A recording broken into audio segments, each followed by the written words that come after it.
ಪಾಪ ನಿಮಗೋಸ್ಕರ ತಿಂಡಿ ಹುಷಾರೇ ಇಲ್ಲ. Hi all, welcome to my mini vlog. ಇವತ್ತು ನನಗೆ ಸ್ವಲ್ಪ ಹುಷಾರಿಲ್ಲ ಅಂದ್ಬಿಟ್ಟು ನಮ್ಮ ಮನೆಯವರು ಬೆಳಿಗ್ಗೆ ಟಿಫನ್ನ ಹೋಟೆಲಿಂದನೇ ಆರ್ಡರ್ ಮಾಡ್ತೀನಿ. ತಿಂದು ಫುಲ್ ಚಾರ್ಜ್ ಆದಮೇಲೆ ನಿನಗೆ ಎನರ್ಜಿ ಬರುತ್ತಲ್ಲ, ಅವಾಗ ಆರಾಮಾಗಿ ಕೆಲಸ ಮಾಡ್ಬೋದು ಅಂತ ಅಂದ್ಬಿಟ್ಟು ಹೋಟೆಲಿಂದ ಆರ್ಡ್ರ್ ಮಾಡಿದರು. ನನಗೇನೇನು ಇಷ್ಟ ಆಗುತ್ತೆ ಟಿಫನ್ ಅದನ್ನೆಲ್ಲನೂ ಆರ್ಡ್ರ್ ಮಾಡಿದರು. ನನ್ನ ಮಗನಿಗೆ ಇಷ್ಟ ಅಂತ ಅಂದ್ಬಿಟ್ಟು ದೋಸೆನೂ ಆರ್ಡ್ರ್ ಮಾಡಿದರು. ನನಗೇನಾದರೂ ನನಗೆ ಇಷ್ಟವಾಗಿರೋ ತಿಂಡಿ ಅಥವಾ ಹೊರಗೆ ಹೋದರೆ ನನಗೆ ಮೈಂಡ್ ರಿಫ್ರೆಶ್ ಆದರೆ ಫುಲ್ ಹುಷಾರಾಗ್ಬಿಡ್ತೀನಿ.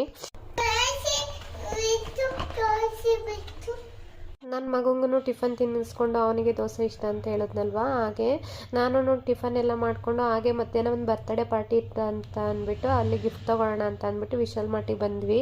ಎಷ್ಟೊಂದು ಜನ ಹುಷಾರಿಲ್ಲ ಅಂತಂದರೆ ಆರಾಮಾಗಿ ಮನೇಲಿ ರೆಸ್ಟ್ ಮಾಡೋದು, ಮಲ್ಕೊಳ್ಳೋದು ಆ ಥರ ಎಲ್ಲ ಮಾಡ್ತಾರೆ. ನಮಗೆ ರೆಸ್ಟ್ ಮಾಡೋದ್ರ ಜೊತೆಗೆ ಈ ಥರ ಹೊರಗೆ ಹೋಗೋದು ಅಥವಾ ನಮ್ಗೆ ಇಷ್ಟ ಆಗಿರೋ ಫುಡ್ನ ತಿನ್ನೋದು ಈ ಥರ ಎಲ್ಲ ಮಾಡಿದರೆ ನಮಗೆ ಬೇಗ ರಿಕವರ್ ಆಗ್ತೀವಿ ಅಂತ ನಮಗೆ ಅನಿಸುತ್ತೆ. ಅದಕ್ಕೆ ನಮ್ಮ ಮನೆಯವ್ರು ನಮ್ಗೆ ಯಾವಾಗಲೂ ಹುಷಾರಿಲ್ಲ ಅಂತ ಅಂದ್ರೂ ಈ ಥರ ಏನಾದರೂ ಇವೆಂಟ್ಸು ಅಥವಾ ಹೊರಗೆ ಅಥವಾ ತಿನ್ನೋಕ್ಕೆ ಯಾವಾಗಾದ್ರೂ ಕರ್ಕೊಂಡು ಹೋಗ್ತಾನೆ ಇರ್ತಾರೆ. ಆವಾಗ ನಾವು ಫುಲ್ಲು ಚಿಲ್ಲಾಗಿ ಮೈಂಡ್ ರಿಫ್ರೆಶ್ ಆಗಿ ಬೇಗನೆ ರಿಕವರ್ ಆಗಿಬಿಡ್ತೀವಿ. ಮೇ ಬಿ ನನ್ನ ಥರನೇ ಎಷ್ಟೊಂದು ಜನ ಇರ್ತಾರೆ ಅಂತ ನಾನು ಅನ್ಕೋತೀನಿ. ಕೆಲವೊಬ್ಬರು ನನ್ನ ಫ್ರೆಂಡ್ಸು ನನ್ನ ಥರನೇ ಹೇಳ್ತಿರ್ತಾರೆ. ಅದಕ್ಕೋಸ್ಕರ ನಾನೊಬ್ಳೇನೇ ಅಲ್ಲ, ನನ್ನ ಥರನೇ ಎಷ್ಟೊಂದು ಜನ ಇದ್ದಾರೆ ಅಂತ.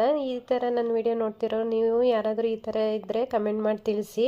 ನಾವು ಮಗುಗೆ ಬರ್ತಡೆಗೆ ಬಟ್ಟೆ ಸೆಲೆಕ್ಟ್ ಮಾಡಿಕೊಂಡು ನನ್ನ ಮಗನೂ ಒಂದು ಬಾಲ್ ತೊಗೊಂಡ, ಬಾಲ್ನ ಬಿಡೋಂಗೆ ಇಲ್ಲ, ಹಾಗೆ ಆಟ ಆಡಿಕೊಂಡು ಫೈನಲಿ ಬರ್ತಡೇ ಪಾರ್ಟಿ ಕಡೆ ಬಂದ್ವಿ. ಮಕ್ಕಳು ಅಷ್ಟರಲ್ಲಿ ಕರೆಕ್ಟಾಗಿ ಬರ್ತಡೇ ಪಾರ್ಟಿಗೆ ಎಲ್ಲ ಕ್ಯಾಪ್ ಹಾಕೊಂಡು ರೆಡಿ ಆಗಿದ್ರು. ನನ್ನ ಮಗನ ಹೋಗಿ ಕ್ಯಾಪ್ ಎಲ್ಲ ಹಾಕೊಂಡ. ಹಾಗೆ ಅಲ್ಲಿ ಬರ್ತಿರೋರ್ಗು ಅವನೇ ತೊಗೊಂಡು ಕ್ಯಾಪ್ನ ಹಾಕ್ತಿದ್ದಾನೆ. ಏನು ಇದೊಂಥರ ಹೊಸ್ದಾಗಿದೆಯಲ್ಲ ಅಂತ ಅಂದ್ಬಿಟ್ಟು ಅವನು ಯಾವುದೇ ಬರ್ತಡೇ ಪಾರ್ಟಿ ಅಟೆಂಡ್ ಮಾಡಿದರೆ ಈ ಥರ ಕ್ಯಾಪ್ ಎಲ್ಲ ಹಾಕೋತಾ ಇರಲಿಲ್ಲ. ಸಣ್ಣವನಿದ್ದ, ಇವಾಗ ದೊಡ್ಡವನಾಗಿದ್ದಾನಲ್ಲ, ಅಲ್ಲಿ ಬಂದಿರೋರ್ಗು ಕಾಲಿರೋರ್ಗು ಅವನೇ ಹಾಕ್ತಿದ್ದಾನೆ. ನಾನು ನನ್ನ ಮಗುನ ಆಲ್ಮೋಸ್ಟು ಯಾವಾಗ್ಲೂ ಮನೆ ಒಳಗಡೆನೇ ಇಡೋಕ್ಕೆ ಇಷ್ಟಪಡಲ್ಲ. ಈ ಥರ ಹೊರ ಕರ್ಕೊಂಡು ಹೋಗ್ತಾನೆ ಇರ್ತೀನಿ.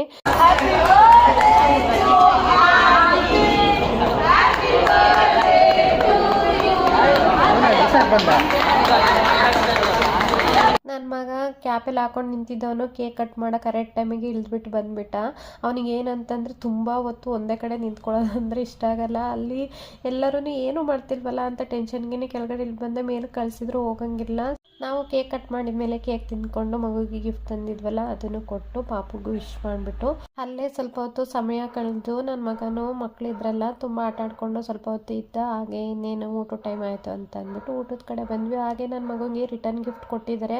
ಅವನಿಗಂತೂ ಏನು ಗಿಫ್ಟ್ ಕೊಟ್ಟಿದ್ದಾರೆ ಅಂತ ಫುಲ್ ಇಂಟ್ರೆಸ್ಟು. ಬಿಚ್ಚಬೇಡ ಅಂತಂದರೆ ಬಿಡೋಂಗಿಲ್ಲ. ನಿಂಗೆ ಗಿಫ್ಟು ನಾವು ರಿಟರ್ನ್ ಗಿಫ್ಟ್ ಇತ್ತಲ್ಲ ಅದನ್ನು ಓಪನ್ ಮಾಡಿ ಊಟ ಮಾಡ್ಕೊಂಡು ಮನೆ ಬಂದ್ವಿ. ನಿಮ್ಗೆ ಏನಾದ್ರು ವಿಡಿಯೋ ಇಷ್ಟ ಆದರೆ ಫಾಲೋ